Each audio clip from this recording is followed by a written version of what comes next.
प्रिय विद्यार्थियों, आज का वीडियो में हम लोग बीए प्रथम ईयर यानी प्रथम वर्ष के द्वितीय सेमेस्टर के पाठ्यक्रम को जानेंगे। और यह पाठ्यक्रम उच्च शिक्षा विभाग उत्तर प्रदेश शासन लखनऊ से जारी किया गया है, जो नई शिक्षा नीति के तहत है, 2020 के तहत है। आप देख सकते हैं यहाँ। और यह उत्तर प्रदेश के समस्त विश्वविद्यालयों एवं महाविद्यालयों के न्यूनतम एकीकृत पाठ्यक्रम है। वैसे तो हम लोग राम मनोहर लोहिया विश्वविद्यालय अयोध्या को टारगेट करके ही चलेंगे, तो राम मनोहर लोहिया अवध विश्वविद्यालय अयोध्या को ही टारगेट करके चलेंगे। तो वैसे आप जहाँ कहीं भी और भी यूनिवर्सिटी से हैं तो आप निश्चिंत रहें, यह पाठ्यक्रम हर जगह के लिए है। तो चलिए आगे बढ़ते हैं और द्वितीय सेमेस्टर के पाठ्यक्रम को देख लेते हैं।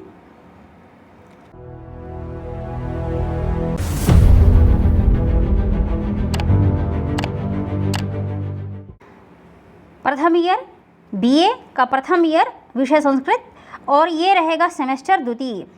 तो द्वितीय सेमेस्टर के पाठ्यक्रम को इस वीडियो में हम लोगों को जानना है। तो प्रथम जो प्रश्न पत्र का शीर्षक है वो है संस्कृत गद्य साहित्य अनुवाद एवं संगणक अनुप्रयोग। संस्कृत गद्य साहित्य अनुवाद एवं संगणक अनुप्रयोग, ये है शीर्षक। और जो प्रश्न पत्र कोड है वो है A020 और 201T। तो द्वितीय सेमेस्टर है तो 201T, A020 201T प्रश्न पत्र कोड। और अब देखते हैं क्या है पाठ्यक्रम में, अर्थात हमें क्या क्या गद्य साहित्य अनुवाद के और संगणक के अंतर्गत क्या क्या अध्ययन करना है। अब द्वितीय सेमेस्टर के जो प्रथम भाग है, प्रथम पार्ट है, उसमें क्या क्या है। तो जैसे देखा आपने संस्कृत गद्य साहित्य, तो गद्य साहित्य में गद्य साहित्य का उद्भव एवं विकास देखना है। अब प्रमुख साहित्यकार जो हैं बाणभट्ट, दंडी, सुबंधु, शूद्रक, अम्बिका दत्त व्यास और पंडिता क्षमा राव। और फिर है शुकनासोपदेश। शुकनासोपदेश जो है कादंबरी का ही एक भाग है। तो कादंबरी कथामुख है, तो कादंबरी के जैसे पूर्वार्ध उत्तरार्ध हैं, तो यहाँ शुकनासोपदेश जो अंश है, तो शुकनासोपदेश की व्याख्या देखनी है, शुकनासोपदेश की व्याख्या। और क्या है, शिवराज विजय का प्रथम निश्वास, और पढ़ना है शिवराज विजय का प्रथम निश्वास, इसकी भी व्याख्या है।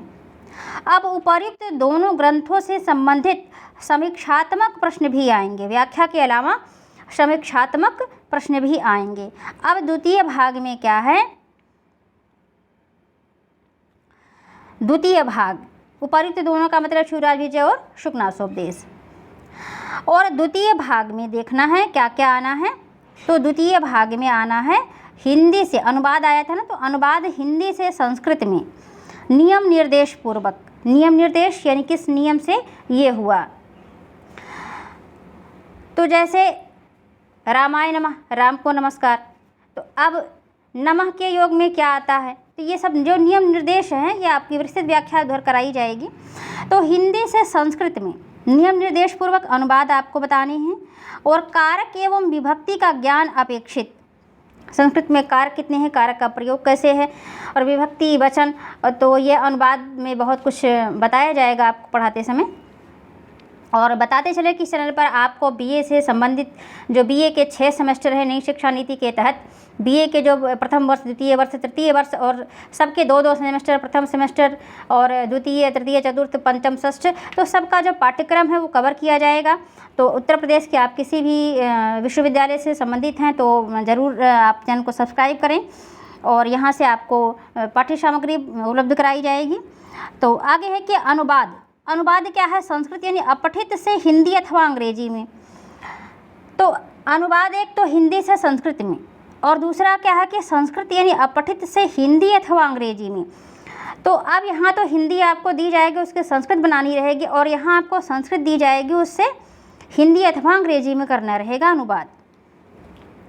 और फिर क्या है कि कंप्यूटर का सामान्य परिचय, संस्कृत की दृष्टि से कंप्यूटर की उपयोगिता और विभिन्न सॉफ्टवेयर, कंप्यूटर में संस्कृत हिंदी लेखन हेतु उपयोगी tools, Unicode, Google input tool, Google assistant एवं वॉइस टाइपिंग आदि। तो इसकी जानकारी तो हम आपको नहीं देंगे, लेकिन ये आपको इसका सामान्य अध्ययन अपेक्षित है।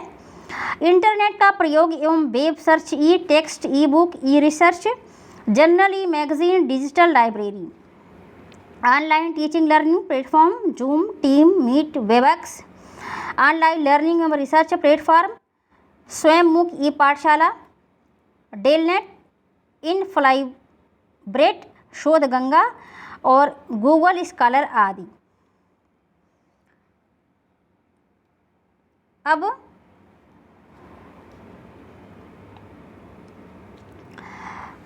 संस्कृत जो ग्रंथ हैं वो कहाँ कहाँ से हैं वो भी देख लेते हैं। जैसे अभी ऊपर आपने देखा कि शुकनासोपदेश का अध्ययन करना है, तो शुकनासोपदेश जो है वो बाणभट्ट की है। चंद्रशेखर द्विवेदी, महालक्ष्मी प्रकाशन, आगरा, प्रथम संस्करण। और शुकनासोपदेश रामनाथ शर्मा, सुमन, साहित्य भंडार, मेरठ। शुकनासोपदेश महेश कुमार श्रीवास्तव, विश्वविद्यालय प्रकाशन, वाराणसी। शुकनासोपदेश कादम्बरी, यानी शुकनासोपदेश जो कादम्बरी का ही एक हिस्सा है, तो डॉक्टर उमेश चंद्र पांडे, प्राच्य भारतीय संस्थान, गोरखपुर। और इसमें से जो ये राइटर आपको दिए गए हैं 4, तो यानी इस चारों में से ये कहना ये चाह रहे हैं कि जो 4 राइटर हैं इसमें से आपको एक चूज करना है। चाहे आप चंद्रशेखर द्विवेदी के ले लें, और चाहे आप रामनाथ शर्मा की ले लें, चाहे महेश कुमार श्रीवास्तव की ले लें, और चाहे उमेश चंद्र पांडे की ले लें। तो महेश कुमार या फिर उमेश चंद्र पांडे की, या रामनाथ शर्मा की, या चंद्रशेखर द्विवेदी की, इसमें से कोई एक पुस्तक आपको उपलब्ध करानी है, एक पुस्तक से अध्ययन करना है। अब अगली किताब आती है, अगली पुस्तक आपकी आती है शिवराज विजयम, अम्बिकादत्त व्यास की है। और ये शिवकरण संपादक जो हैं इसके शिवकरण शास्त्री, महालक्ष्मी प्रकाशन, आगरा की है। या फिर शिवराज विजयम डॉक्टर रमाशंकर मिश्र, चौखंबा प्रकाशन, वाराणसी की ले लें। तो शिवराज विजयम जो रमाशंकर मिश्र की है, चौखंबा प्रकाशन, वाराणसी की है, ये तो बहुत अच्छी है। और शिवराज विजयम महेश कुमार श्रीवास्तव की भी है, और शिवराज विजयम डॉक्टर देवनारायण मिश्र की भी है। तो चारों किताबों में से कोई भी एक, ये जो 2 ऊपर के दिए गए हैं और जो यहाँ हैं, तो चारों में से कोई एक पुस्तक आप जो भी आप ले पाएँ, जो भी आपको उपलब्ध हो पाए, चारों में से आप किसी एक को ले सकते हैं। और अगला क्या है कि संस्कृत साहित्य का इतिहास। अब संस्कृत साहित्य का जो इतिहास है बलदेव उपाध्याय की, चौखंबा प्रकाशन, वाराणसी की है। और साहित्य का संक्षिप्त इतिहास, संस्कृत साहित्य का संक्षिप्त इतिहास, यहाँ भी साहित्य का मतलब संस्कृत साहित्य से ही है, डॉक्टर उमेश चंद्र पांडे, प्राच्य भारतीय संस्थान, गोरखपुर की।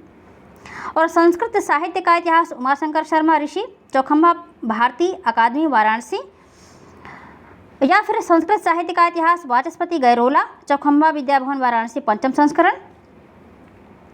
और तो अब ये साहित्य का जो इतिहास है, इतिहास की जो किताबें हैं, ये यहाँ से बलदेव उपाध्याय की चाहे आप लीजिए, चाहे जो है आप उमेश चंद्र की लीजिए, चाहे उमाशंकर शर्मा की लीजिए, चाहे वाचस्पति गैरोला की लीजिए, सब में से एक किताब आपको लेना है, एक पुस्तक आपको खरीदना है। और ये अगला है संस्कृत व्याकरण एवं अनुवाद कला।